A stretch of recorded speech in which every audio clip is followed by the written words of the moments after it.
Ladies and gentlemen, after what feels like a year, 2 years, what? 3 years, what? 4 years, What? 5 years. Welcome back to the Kings of the South podcast, the NFC South podcast. We are your hosts. That's TJ. I'm Corey. Uh, folks, it's been a while. It's, It's been a it's, hot minute. it's been a hot minute, man. About two Uh, months. yeah. We apologize about that. We both had some things going on. My Life. bud, yeah, life, and Mr. Trailblazer over here, Mr. Jet Set over here, popping in and out of countries, like it ain't nothing, you know what I'm Yeah, saying, you know what I'm saying? Going to Italy and stuff, you know what you know what I'm I'm saying? saying, something slight, something slight, Something slight, you know what I'm saying? yeah, just life, man. I have been busy at home with the arrival of my second son, uh, Congratulations again. appreciate it, man. Your boy batting 1,000, you know what I'm saying, two boys. But yeah, two and through. I'm out the game. I'm taking myself out. It's over. No more. Peace out. But yeah, but of course you guys didn't tune in to hear about where we've been. You want to know about what's going on in NFC South. And we since the last time we did this, a lot happened. A lot has Yeah, happened. a lot has happened. The NFC South lead has changed hands 3 times. Yeah. Not the three teams we thought it would be. Yeah. Two of Um, the three, but yeah. not one of Um, right now, the my Atlanta Falcons is currently in first place after defeating the Saints in Sunday's game. We put it to them, but that's neither here nor there. The Buccaneers, they took an L from Indy. Um, surprisingly. yeah, Indy's a good team though, man. Yeah, quietly. Yeah. They're a well coached team. Yeah. Speaking of which, Yeah. Yeah. let's go ahead and address it, folks. The majority of this episode is going to be about TJ's Carolina Panthers, man. I Yeah. don't know if you guys knew, but they've been in the news lately. Been in the news. Quite often. It's been a rough 24-hour cycle, you know. Yeah. Yeah. Uh, the the Carolina Panthers announced that they have terminated the services of one Frank Reich. Um, TJ, because this is your team, the team that when you were born, your mom and dad put a Panthers football in your hand. They said, They "Hey, this is did. your team." You Yeah. bought all the jerseys. You had a Jake Delhomme jersey for God's sake. No one could ever say you wasn't a fan. You had it. You I had it, did. I and actually you did. Yeah. and you were about this close to get the Jimmy Clausen jersey. I had to stop you. Yeah. Yeah. That's a fair statement. I was very close to Jimmy Clausen. I think at one point John Beeson. No Hmm. offense to John Beeson, but he wasn't Luke Kuechly. No. So yeah, let's get into it. Let's unpack it, man. As a fan, how do you feel about the current state of your Carolina Panthers? And be truthful. Oh yeah, I mean, I don't sugarcoat it. I know I have friends who are Panthers fans that might disagree with my takes, Mhm, but I'm gonna be real. I feel more relieved today than I did a week ago when he was still employed. mhm, And I understand the narrative of you might as well just let him finish the season. What is this really doing for the team? I'm gonna be honest. I think he's doing a lot, as you've seen in Vegas when Josh McDaniels got ousted. Antonio Pierce has done a hell of a job coaching yeah. that team. And I was on the record talking to you earlier today. I wouldn't be surprised if we pull off a win this Sunday against the Bucks, a divisional opponent, a team we know very well. Mhm, Chris Tabor, the special teams coordinator for Carolina, is taking over as the interim head coach with no aspirations of being the permanent head coach. He has a track record of being an interim coach. He was one in Chicago back when they fired Matt Nagy. Um, and I just think he brings a different, you know, philosophy and perspective that Frank Reich did not. I'm relieved that Frank Reich is gone. I'm sure he's a great guy, but I mean I said it from the moment he was hired. He was last on my list of coaches I wanted to be this team's head coach, and I told you that from the get go. yeah. And the closer we got to hiring somebody, you're like TJ. I think it's going to happen. I think you're going to get what you didn't want. And And sure enough, you're like, you were nah, right. man, nah, is that happening? We go get somebody. I'm like, hey, brother, I think they leaned towards Frank Reich, I man, over Steve mean, Wilkes. I personally wanted Steve Wilkes last year. I'll yeah, stand by that. yeah, He was my number one candidate just because the players responded to him so well. They hmm, played hard for him. He went 6-6 down the stretch last year, yes, which is 12 games. yeah, Frank Reich had 11 games, and Frank Reich went 1-10. So, with that said, for those out there that are going to watch this and try to debate and argue that no, we should just let him finish the season and this, that, and the other, you're wrong. You're completely wrong. The team was not playing well offensively. You got hired to coach the offense, yeah, to coach Bryce, and yeah, you did a miserable job yeah. I, doing it. I'm just gonna be honest. Like, I don't understand why people are saying that. Oh, uh, you made a mistake by firing Frank Reich because you don't have talent, you don't have draft picks. All that's true, yes. But do you really think Frank Reich was going to be the guy to lead your franchise back to contending status? No. So why waste your time? Yep. He the game passed him by. It passed him by. Yeah. You drafted a quarterback, whether you wanted him or not, Frank Reich. I get it. I understand. We're gonna touch on that later with the owner. But whether you Mm-hmm. want him or not, you're coaching for your job, brother. Mm-hmm. So you draft a quarterback who was very like the majority of his collegiate career has played in a spread offense where he was running RPO, quick passes, quick game, all of that. Spread them out, get your receivers the ball as quickly as they can, go through your reads. And that offense did none of that. Frank Mm-hmm. Reich's offense did nothing. He was still running plays like he had Andrew Luck, or he had Carson Wentz, or he had Matt Ryan, and that is not Bryce Young's game. Like, I like Bryce Young, that's not his game. And also, the scheme that he brought over was not conducive to what he already had on the offensive line, and that is why they struggled. It's just Yeah. all around, man, all around. And I know Frank Wright. People are saying, "Oh, Frank Wright, he's getting the shit in a stick. He's the one getting scapegoated." And like I told you before, I don't think he should be the one to get scapegoated. I think all of them got to go. The whole staff, whether good or bad, you need a completely fresh start. You need to. We probably what's a good time as any to touch on this. Scott Fitterer, Mm-hmm. count your days, pal. Mm-hmm. Count your days. The position that you put this franchise in is one that they probably won't recover for at least another couple seasons. And I'll tell you why. This is my when it happened, when you texted me this almost what, a year and a half, 2 years ago? 2 years ago, when you sent me this, and I'm about to get mad. Uh the St. Louis, oh my God. Yeah, I am mad. The Los Angeles Rams sent This an is last offer. year. Yeah, last year. Sent an offer to the Carolina Panthers of two first round picks for Brian Burns. And a second. In a second for Brian Burns. Mm-hmm. To which Scott Fitterer said, no, we're going to keep him. He's a linchpin of our defense. He's a star of our He's a defense. building block. Building block. We're going to keep him. You Yeah. haven't re signed him yet. Yep. Have not re signed him yet. And don't look now, but the pick that the Rams were going to give you is in the top 10. So you could have possibly, if you just, even if you traded for Bryce, that's fine. You still would have had a first round pick this year. You would have had 2 second round picks this year, and as well as your third. You could have put a lot of talent around Bryce Young in exchange for, Brian Burns. Don't get me wrong, Brian Burns is good, but is he leading the league in sacks? Hell no. Mm-hmm. That's 2 first round picks. I don't care who you are, unless you're Micah Parsons, T.J. Watt, or Miles Garrett. You're touchable. Nick Bosa, I put him in that category too. For 2 first round picks, you can have anybody. Mm-hmm.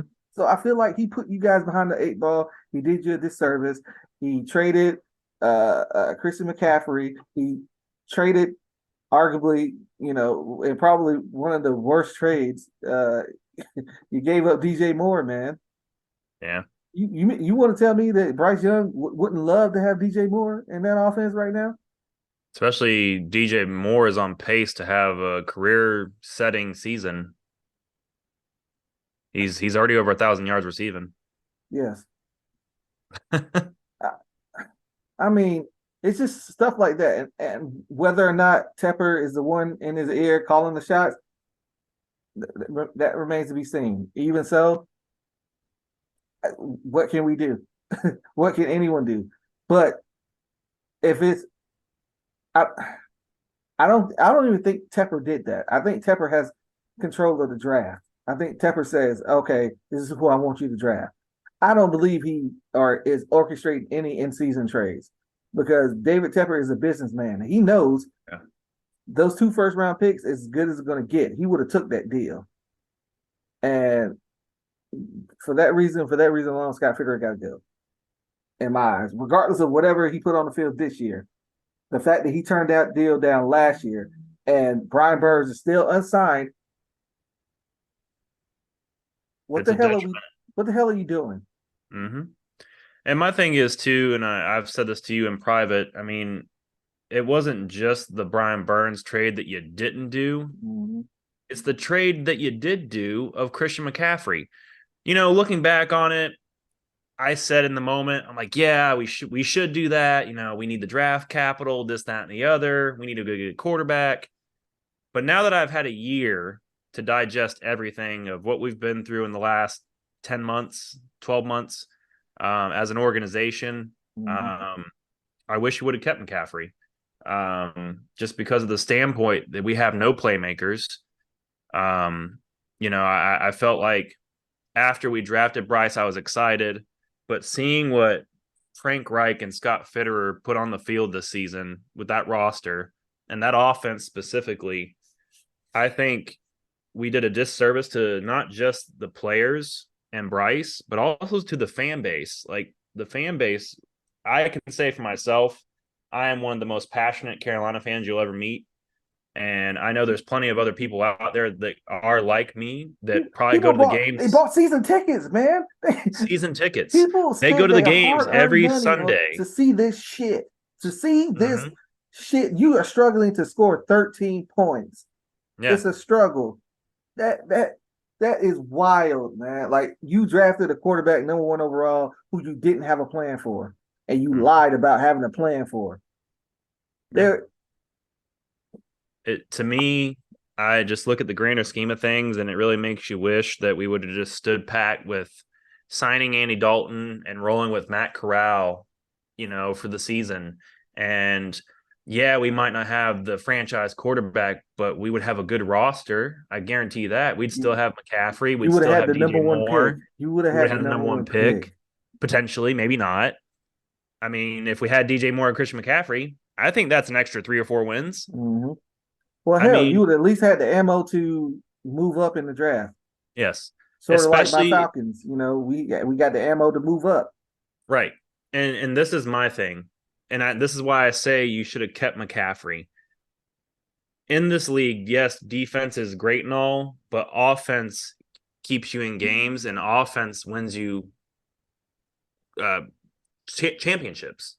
I mean, look at the best teams in the NFL who have won Super Bowls the last few years.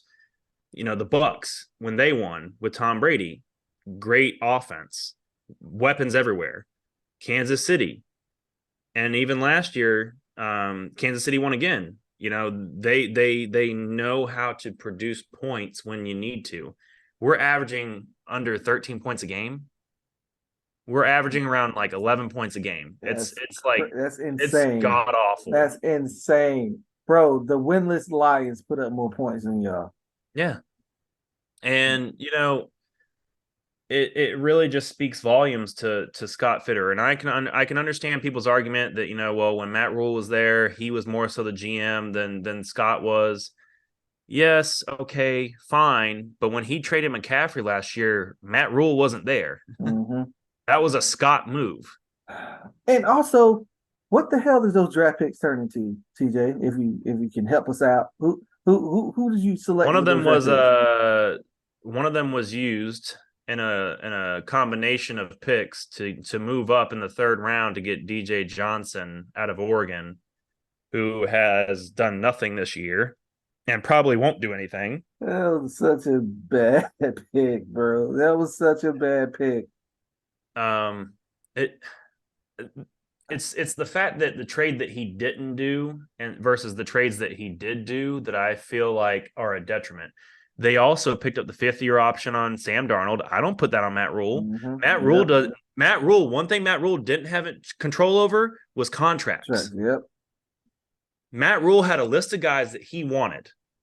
However, you had to go get them, you do it. That's what Yeah. Scott would do. That's why Scott deserves blame.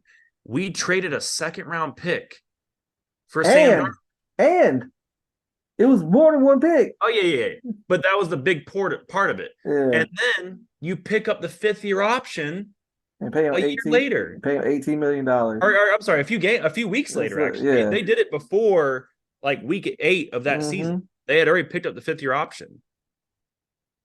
And it's just a detriment to the team. You made some awful moves. I feel like you made trades that hindered the future of this franchise. And I understand running backs are replaceable, but I guarantee you, since we've traded McCaffrey, we've gotten worse at running the ball. Yeah. I mean, yes, under Steve Wilkes, we did great. We broke records. But guess what? Steve Wilkes ain't there anymore. And his philosophy was different than what Frank Reich does. Or in this case, did. Yeah.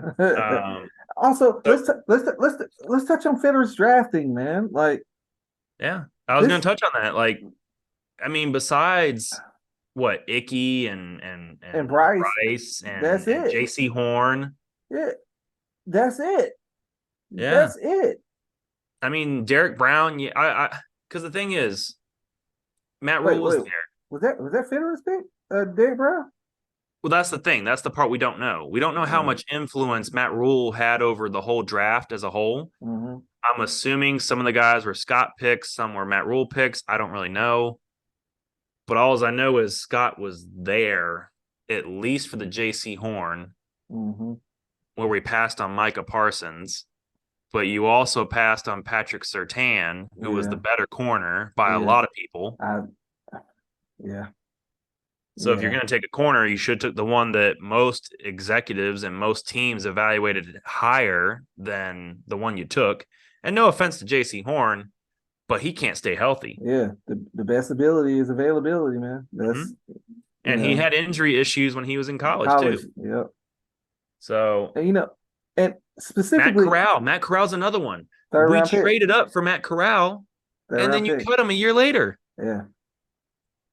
And maybe Frank Reich had something to do with that. I don't know. But the point is, Scott was still there. I just think you need a fresh start. I think you need a new coat of paint.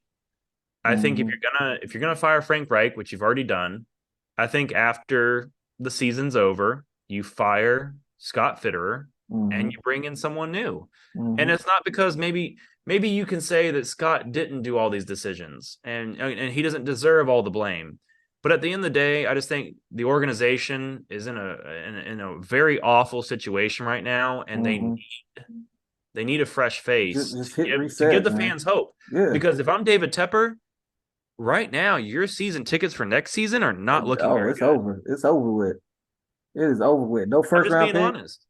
No, and one last thing about the draft, what really drives me up a wall. You knew you already traded up for Bryce Young. You knew what you were doing. You knew you was getting him. Your roster, by the time you drafted, was already set with free agency. You already did free agency, correct? You knew wide receiver was a need. You knew it. And they only took Jonathan Mingo. Yeah, and you knew you lacked speed. There was no speed on that offense. You knew. And instead of, I don't know, taking, Devon A-Chain in the third round, whatever, before he went, I don't know. Instead of taking Tank Dell, or instead of taking a prospect who literally lives in your state, down the street, who plays every Saturday, who you sent scouts to every game, who is right there. And Josh Downs, You just chose the Mingo. Yeah, he's 6'2".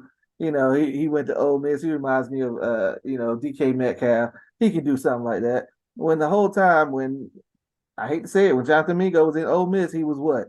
What Steve Smith called him? What Steve Smith say? He's a He Jag. was a Jag, just another guy. It was nothing Hmm. special at Ole Miss. You're not just gonna automatically put it together Hmm. in the league. Tank Dell was there. Look at what Tank Dell doing in Houston. You mean to tell me you wouldn't love to have that in Carolina? That wouldn't make a world of difference for Bryce Young, your franchise quarterback, to put him with a weapon. A Josh speed Downs. weapon. Get, yeah, all right. I'm done on that. I'm done on that. Scott, you gotta We go. could have had both of them. We could have had Josh Downs and Tank Dell or Yeah, A Chain. yeah, A Chain went in like the third or fourth yeah. round. Or Sam Laporta, like we talked about Yeah, earlier. Sam Laporta. It's just bad It's drafting, just a Scott. very bad mishandling of the scouting department. I think the whole scouting department needs to go. Mm-hmm. I think Fitter needs to go. I mean, maybe you look at a guy like Dan Morgan. He's never had an opportunity to be a GM. Maybe you give him a shot. He is a part of the franchise of the Panthers. He played for us.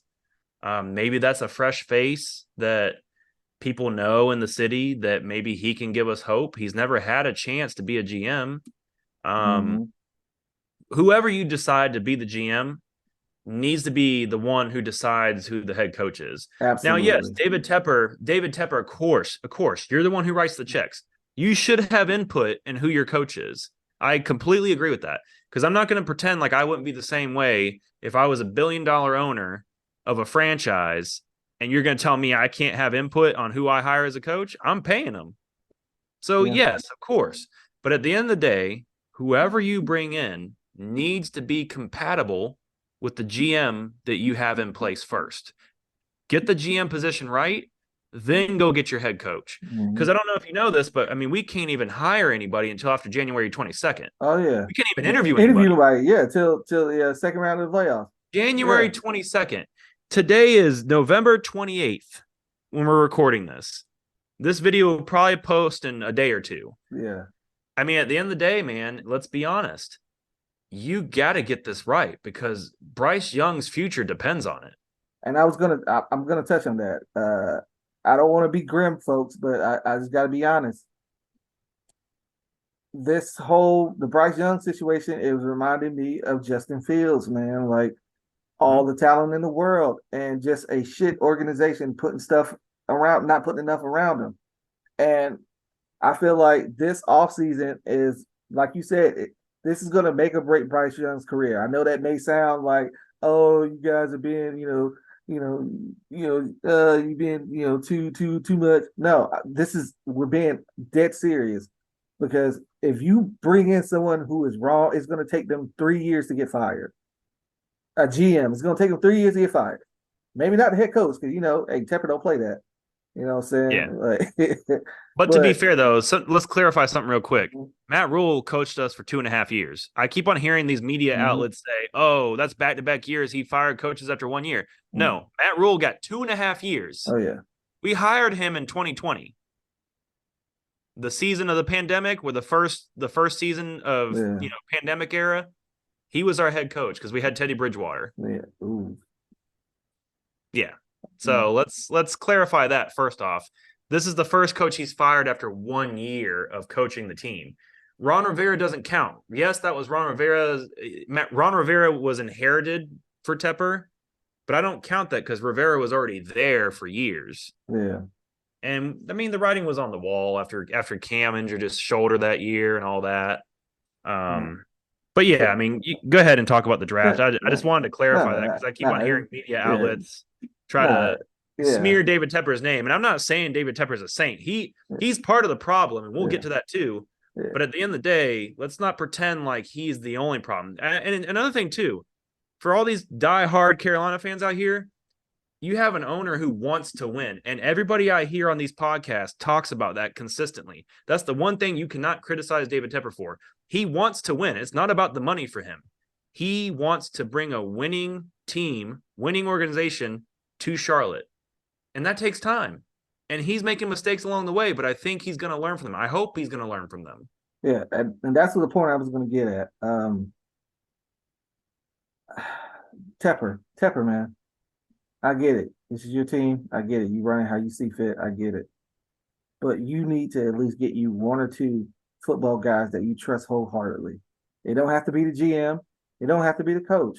It needs to be like someone like an advisor or someone Football operations. a trusted scout or something. You need to get somebody who knows football because no one is saying no one here is debating about your business prowess. Everyone knows that's how you made your bones. You made your bones in business. Everybody knows that. You know how to make money. You know how to turn $2 into $10. We know that. We know you know that. But you do not know the game of football. I don't care what you say. You don't know. You didn't play. And even if you didn't play, that's fine. I don't think Robert Kraft played, but Robert Kraft trusts his football people. You know, Jerry Jones, for as much as we give him shit about being a terrible owner, he has trusted advisors who advise him every year on who to sign do via free agency, who to go after in the draft. And for the most part, they are 100% correct. And that's how loaded that team is right now. So, Which is another point you were just saying about this offseason is pivotal for mhm, the Panthers. yeah. I mean, Um, just getting the draft right. I mean, Dallas is one of the teams, them, the 49ers, the Eagles, they do a great job of evaluating talent and developing talent. And I think that is what you hit on earlier. That is the biggest part of Scott Fitterer's time in Charlotte is that he failed as a GM to hit on the day two, the day three guys, mhm, and that was a consistent problem every draft. mhm, I mean, how many guys that were drafted when him and Matt Rule were together are still on the team? yeah. Some of them ain't There's even some of them ain't even in the league anymore, bro. Like, That's what I'm saying. So it's just if you're gonna bring in a GM in a scouting department, you got to hit on these day two and day three guys, man. And I think I agree. I mean, this offseason is super pivotal for Bryce's career in Carolina. I mean, let's be honest, just like head coaches, quarterbacks only get 2 to 3 years. mhm, I mean, that rookie Daniel contract. Jones was lucky. I don't know how the hell Daniel Jones got so lucky to get another contract in Well, New York. let's be honest. He finessed them. Yeah, the front office is stupid. They rewarded someone who threw for 15 touchdowns, but for almost $40 million a year. Danny DeVito's playing better than him. Yeah, my boy, the goat, the goat, Tommy the goat, DeVito, the goat. the goat. But We, yeah, man. I mean, we got 10 minutes left on this, but I mean, it's so pivotal this offseason that we get it right, mhm, top to bottom. And I'm not saying it's going to be perfect because let's be honest. And I watched Steve Smith's podcast earlier. Um, you're not. Kyle Bailey said you're not going to be able to get all these guys in one off season, yep, but you do need to focus on something. Do you want to get the speed weapons around Bryce, or do you want to get the interior offensive line? Something they mhm, talked about on the podcast today is that people always focus on the tackles, right? But when you really break it down, even with the Dallas Cowboys, perfect example of what I'm talking about. They have one of the best interior offensive lines in the NFL. Atlanta Falcons too. Atlanta Falcons, great Mm, interior offensive line. mm, That's something that Bryce is missing right now. And Kyle Bailey and Steve Smith were talking about it. Cameron Wolf, they said, they feel like that's a big part as to why Icky is struggling. Because if you pay attention to the game and you watch the games, yes, there's awful plays by Icky Ekwonu, the left tackle, but then there's these great plays where he recovers quickly from a mistake he might make. But then he turns around and Bryce is getting sacked because the interior offensive line implodes. And that starts with your center and your two guards, your left guard and your right guard. mm. We know for a fact that Austin Corbett has had injury issues the last year. Bradley Bozeman has regressed. Now, do we know whether that's him just regressing as a player or was it the scheme he was playing in? We don't know yet, but we'll find out. I'll be interested to see what they do with him this offseason. Not saying they should get rid of him, but I wouldn't be surprised if the new coaching staff wants to move in a different direction. And then Brady Christensen is on IR, out for the season. Will he be the starting guard next year at left guard, or will they go with someone new? I'm curious to see.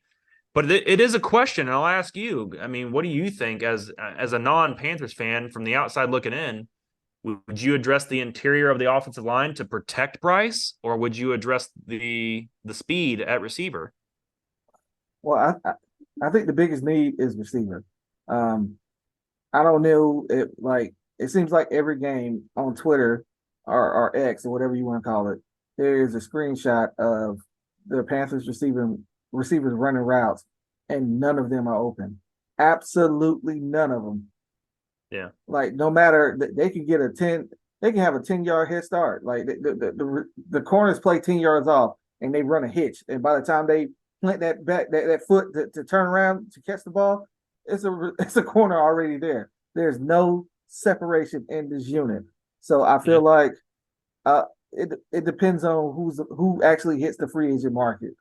Um, now that's the thing. Do you want to attack your needs in free agency, or you want to attack it in the draft? If I was Carolina, I feel like there's probably more readily available and inexpensive interior offensive linemen in free agency as opposed to in the draft. Because good offensive linemen go quick. yeah, And also, you kind of don't want to pay a receiver big money. You want that rookie contract yeah, because that's going to tie you up. Because also, you got to realize not only do you have to pay Brian Burns, you got to pay, the best player on your defense, Frankie Lugu. You have to pay him. You have to pay him. And you also got Derek Brown Jay next year is Brown, due a new yeah, contract. JC Horn as well. So, Yeah, it's a lot of decisions to be made in Carolina. But I do believe that interior offensive line has to be addressed. Like, there's no way. Like, what Chandler Zavala, who was already like a fifth or sixth round pick, got hurt. They put yeah, in a guy. I think he was a fifth round pick, I believe, or a fourth. Yeah, they put in a guy I never even heard of. Like he was starting, not Cade Toth. Mays. You said who? It was Ryan Toth. Yeah, I said who is this? What is that? They just getting big dudes who are bouncers in the club to come and play offensive lineman, man. Like this, Yeah, and it showed because Jeffrey Simmons had his way. But yeah, yeah. it's I would say if I'm giving an early prediction, I would say we need to double dip. You want to hit on one of each, preferably. Um, if we was to address any part of the offensive interior, I would say left guard. or center, I like man. or This center. this is a good center Um, draft. I like Brady Christensen, but I've never been a huge fan of him. I think he's a solid left guard, but I don't feel like he's a Pro Bowler. I don't think he's going to make a difference. Um, so I wouldn't mind left guard or center. I think you're still good at right guard. I mean, Corbett just has to get healthy. He had a bad year of being unhealthy. That's Mm, not uncommon. Zach Martin had those issues. Tyron Smith has had those issues. yeah. And they're still great players. Um, and then at speed at receiver, I mean, we need some youth. We need some speed. Rookie contract's important. If you can get a free agent wide receiver that's a stud, I mean, yeah, sure, we got the money. We have over $55 million in cap. So we'll have the money to sign somebody. Or trade. Um, Well, no, you can't. No, don't trade. don't trade, Don't trade. I was don't about to say trade. trade, but I'm like, you need everything you got. You need it. Yeah, I would say stand pack on the trade the trade in the draft picks. I wouldn't trade any draft picks this season or this off season. Um, But yeah, I would say interior offensive line, left guard, center, or definitely outside receivers. I think Adam Thielen will be on a contract next year, and Jonathan Mingo, and that's it. So that's what we're working with. All Yeah, right. I mean, but I will say this. I know we got a few minutes left, but one thing that I will say is, something that came out. Cameron Wolf was talking about it. A big issue there was issues with Bryce and Frank Reich, and Bryce doesn't like calling plays from a wristband, and apparently Frank Reich does. And Bryce is more like, I'd rather you tell me in my headset, my helmet. So there was some big issues. A lot of the coaches were trying to convince Frank, like, hey, Bryce is more comfortable with this. Apparently, Frank Reich did not want to adjust to that. Along with the RPOs that I was talking about earlier today with you, Frank Reich doesn't like running RPO offense, but that was one of Bryce Young's strongest, you know, plays that he was good at in college in Alabama. So it just really goes to show you there's a lot coming out now about Frank that we didn't know. We hadn't heard it in the last 10 weeks, 11 weeks. And now we're starting to hear these things about how Frank Reich was essentially saying it's my way or the highway. Like, I'm Old going to do school, things my way. old school. Yeah, he's old school. And, that only gets you but so far, especially when you're losing. So, Yeah, um, it is what it is. To quote a great philosopher. yeah. Um, all right, crystal ball, crystal ball. It's opening day 2024. Mm-hmm. Who was your head coach? If I had to make a prediction right now, uh, that's tough. I'm going to take a guess and say Go ahead, do it. You know what you want to say. You know it may not be sexy, but you know what you want to say. I wouldn't mind seeing someone like a Cliff Kingsbury, but I'm going to say Eric Bieniemy. I think what he's done with Sam Howell has been impressive. He comes from the Kansas City Chiefs where he worked with Mahomes. I think he has a great ability to coach quarterbacks. I'm gonna say him for now, but my dark horse candidate, if he gets fired by his current team, is Sean McDermott from the Buffalo Bills, because there's rumors floating that they will get rid of him end of season if they don't make the playoffs. Okay. So Well, folks, we got to get out of here. Uh, Future head coach of the Carolina Panthers, Bill O'Brien says, "Hey, but we're gonna get out of here, folks. Till next time. It's great to be back. We'll try to be with you more so throughout the year. We'll see you next time, folks." peace.